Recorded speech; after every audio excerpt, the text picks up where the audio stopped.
Sepertinya kita hanya bisa mengandalkan diri sendiri untuk mencari jalan kembali. Ia melihat lorong di sebelah kiri. Bau darahnya terlalu kuat. Aku khawatir ada makhluk hidup. Ayo kita ke kanan dulu. Lorong di sebelah kanan relatif kering, dan tanahnya tertutup kerikil. Setelah berjalan sekitar 1 batang dupa, bagian depan tiba-tiba terbuka dan sebuah gua besar muncul. Di tengah gua terdapat sebuah kolam air berwarna hijau tua, dengan kabut putih mengambang di permukaannya, memancarkan aroma harum yang samar. Ini, Humazi mendekati kolam air dan hendak mengulurkan tangan untuk menyentuhnya ketika dia dihentikan oleh Chen Ping. Jangan sentuh. Ada yang salah dengan air ini. Chen Ping menunjuk kabut yang mengambang di air dan berkata, kabut itu mungkin tampak harum, tetapi sebenarnya sangat beracun. Setelah terhirup, roh jahat akan merusak meridianmu. Dia mengeluarkan botol porselen dari bungkusnya, menuangkan pil ke dalamnya, menghancurkannya, dan menaburkan bubuknya ke dalam kolam. Saat bubuk itu jatuh ke dalam air, terdengar suara, mendesis, gelembung-gelembung muncul di permukaan air berwarna hijau tua, dan kabut putih dengan cepat menghilang seperti es dan salju yang berhadapan dengan api yang berkobar. Itu memang beracun. Chen Ping menarik tangannya. Kolam air ini seharusnya digunakan untuk mengisolasi sesuatu. Mari kita mengelilinginya. Keduanya berjalan hati-hati di sepanjang tepi kolam. Dinding batu gua dihiasi lebih banyak kristal gelap, dan cahayanya semakin terang. Samar-samar mereka bisa melihat sebuah platform batu di sisi lain kolam, dan sepertinya ada sesuatu di atasnya. Pada saat ini, gelombang besar tiba-tiba muncul di kolam, dan tentakel hitam setebal ember tiba-tiba melompat keluar dari air dan melecut ke arah punggung Humazi. Hati-hati, Chen Ping bereaksi sangat cepat, mendorong Humazi menjauh dan sekaligus mengeluarkan pedang pembunuh naga. Energi pedang emas menyapu dan memotong tentakel itu menjadi 2 bagian. Darah hitam menyembur keluar dengan bau menyengat, lalu jatuh ke tanah dan menimbulkan lubang-lubang kecil. Raungan tajam terdengar dari kolam, dan tentakel hitam yang tak terhitung jumlahnya muncul dari air, seperti ular piton yang menari, dan menyerang kedua orang itu dengan panik. Itu naga iblis. Humazi mengenali monster itu. Buku-buku kuno mencatat ada binatang penjaga di jurang pemakaman iblis yang memakan air beracun. Aku tidak menyangka dia bersembunyi di kolam air ini. Mata Chen Ping terfokus, dan pedang abadi di tangannya berubah menjadi aliran cahaya, terus-menerus menebas tentakel penyerang. Namun, tentakel-tentakel ini seakan tak berujung.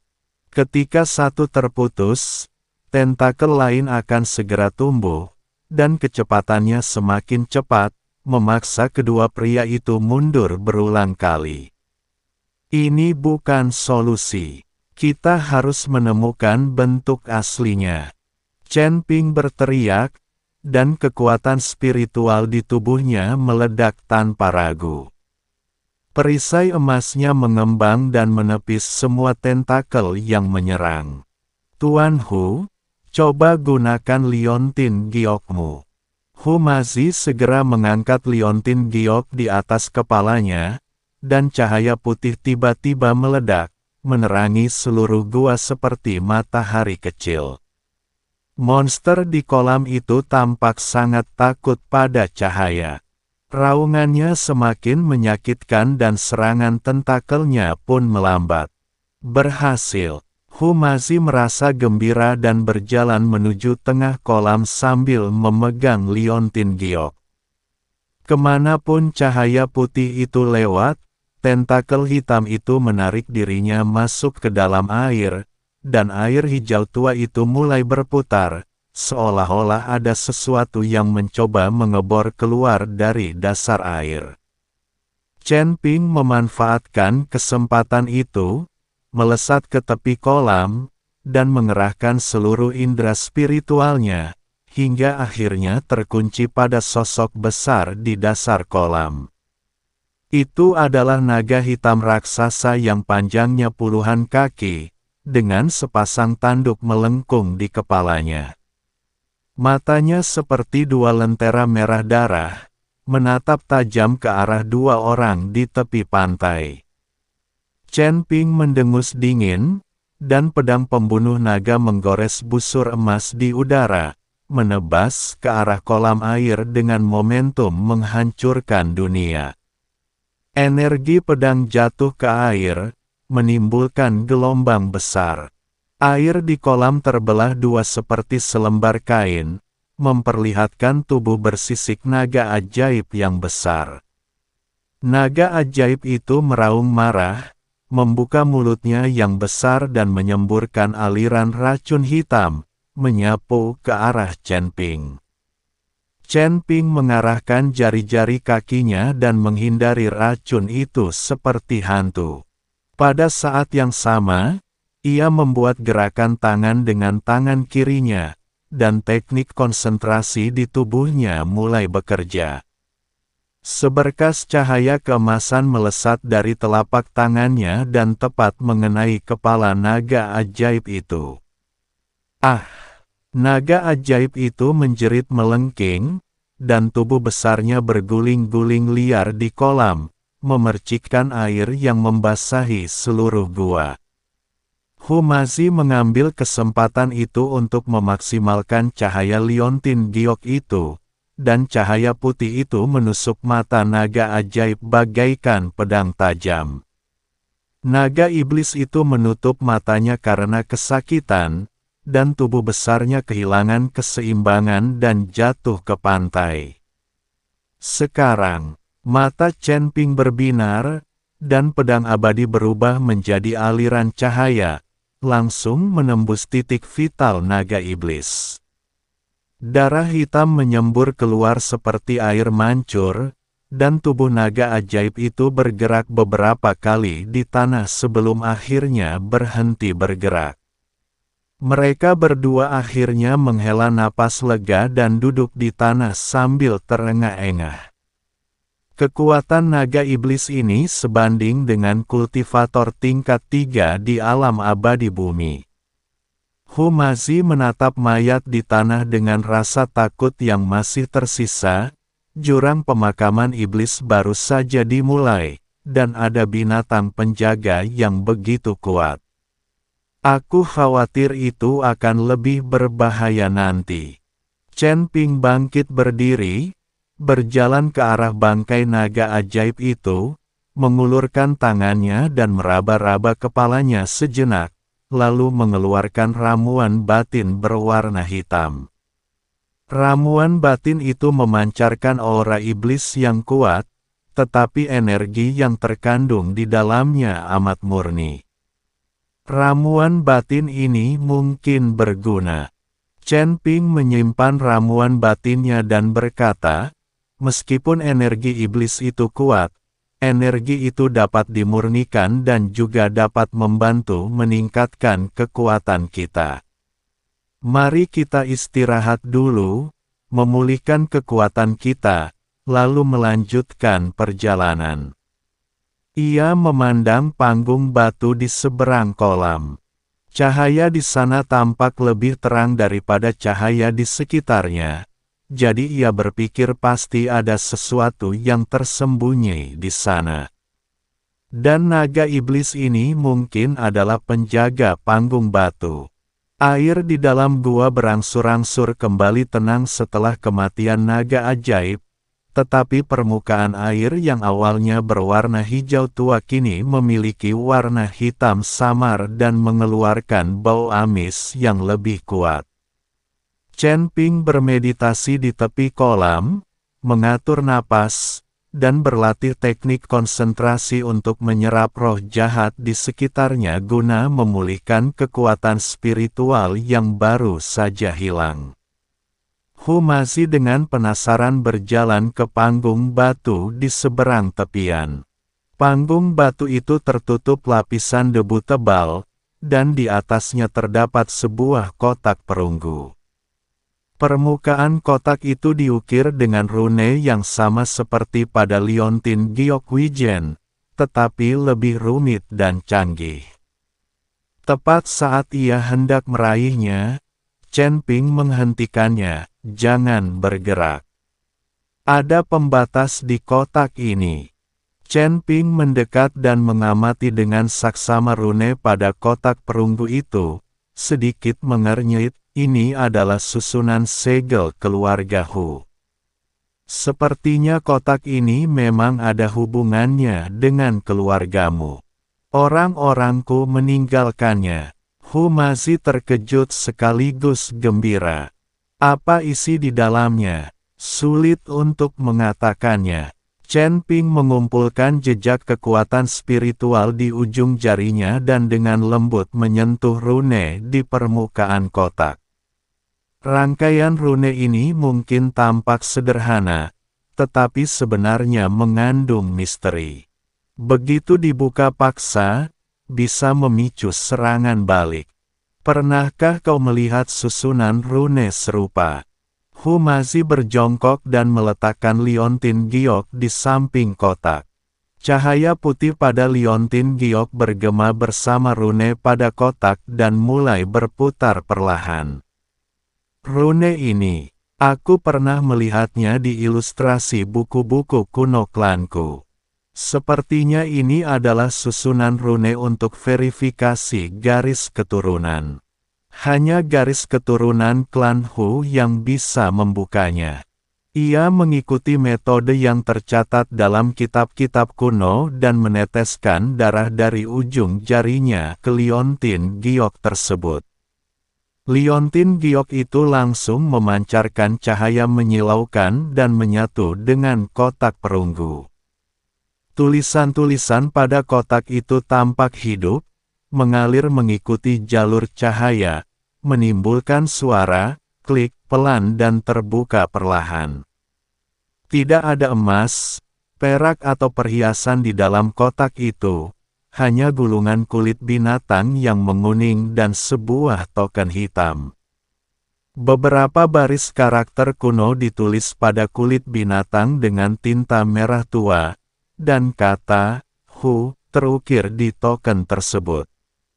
Tepinya dihiasi kristal-kristal kecil, memancarkan fluktuasi samar kekuatan spiritual. Ini tanda pemimpin klan Huku. Hu masih mengambil token itu, gemetar karena gembira. Konon, hanya ketua klan yang boleh memilikinya.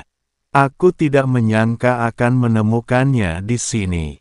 Chen Ping mengambil kulit binatang itu dan membukanya. Tulisan di atasnya samar dan sulit dipahami. Untungnya, ia telah mempelajari aksara kuno dan hampir tidak dapat memahami makna umumnya. Kulit binatang itu mencatat asal-usul jurang pemakaman iblis. Dahulu kala, tempat ini merupakan medan perang tempat manusia dan iblis saling bertarung di zaman kuno, dan banyak sekali orang kuat yang tewas di sana. Kemudian, seorang ahli jimat yang kuat membentuk formasi besar dan menyegel monster-monster mati di dasar jurang tersebut, maka dari itu dinamakan jurang pemakaman iblis. Master jimat yang menyusun formasi itu tidak lain adalah leluhur keluarga Hu. Nenek moyangmu sebenarnya adalah seorang ahli jimat kuno. Chen Ping menatap Hu masih dengan sedikit keterkejutan di matanya. Ditulis di kulit binatang itu bahwa ia telah mengerahkan seluruh upayanya untuk menyegel monster di dasar jurang. Sebelum meninggal, ia menyembunyikan sebagian warisan jimat itu di kedalaman jurang pemakaman iblis, berharap keturunannya di generasi mendatang dapat mewarisi warisannya dan melindungi Gunung Jiupan. Chen Ping akhirnya mengerti mengapa mantra Humazi begitu kuat. Humazi menatap tulisan di kulit binatang itu, matanya memerah, ternyata keluarga Huku bukan keluarga biasa. Nenek moyang kami memiliki prestasi yang luar biasa, tetapi mengapa kami akhirnya dibasmi? Chen Ping terus membaca, dan bagian belakang kulit binatang itu mencatat rahasia yang mengejutkan. Segel jurang pemakaman iblis tidak abadi. Segel itu melemah setiap 1000 tahun. Misi keluarga Hus saat itu adalah memasuki jurang pemakaman iblis ketika segelnya melemah dan memperkuat kembali formasi jimat. Namun 2800 tahun yang lalu, segel itu tiba-tiba menjadi tidak normal, dan monster di dasar jurang hampir keluar. Keluarga Hu mengerahkan segenap kekuatan mereka untuk menekannya, tetapi mereka rusak parah dan diserang oleh kekuatan tak dikenal. Sepertinya pemusnahan keluarga Hu mungkin terkait dengan segel jurang pemakaman iblis. Chen Ping meletakkan kulit binatang itu dan berkata, kekuatan tak dikenal itu mungkin mencoba menggunakan monster itu untuk menghancurkan segel, atau mengingini warisan jimat peninggalan leluhurmu. Humazi mengepalkan tangannya, kukunya menancap dalam di telapak tangannya, tidak peduli siapapun itu, aku harus mencari tahu.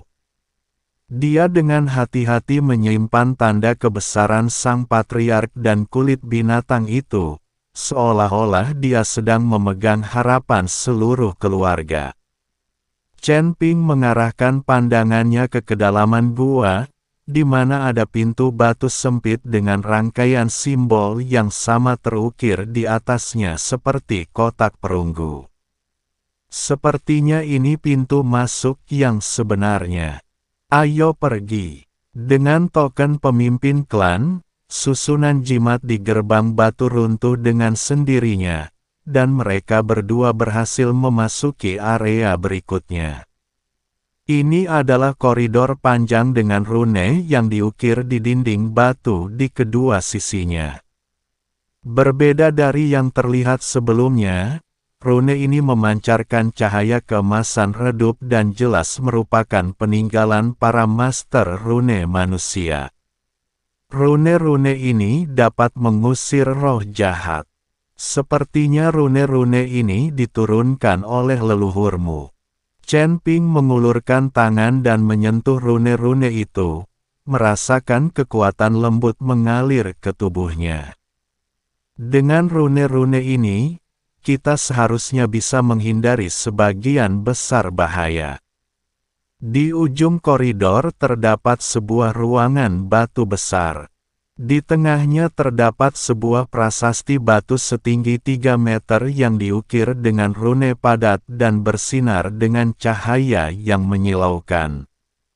Ada beberapa kerangka berserakan di sekitar prasasti batu. Dilihat dari pakaian mereka, mereka pasti anggota klan Hu. Ini adalah leluhur keluarga Hu saya. Humazi menatap jimat yang tersisa di tulang, matanya kembali berkaca-kaca. Mereka seharusnya datang untuk memperkuat segel, tetapi mereka tidak bisa kembali. Chen Ping berjalan mendekati prasasti batu itu dan mengamati rune-rune di atasnya dengan saksama. Semakin ia mengamati, semakin ia merasa takut.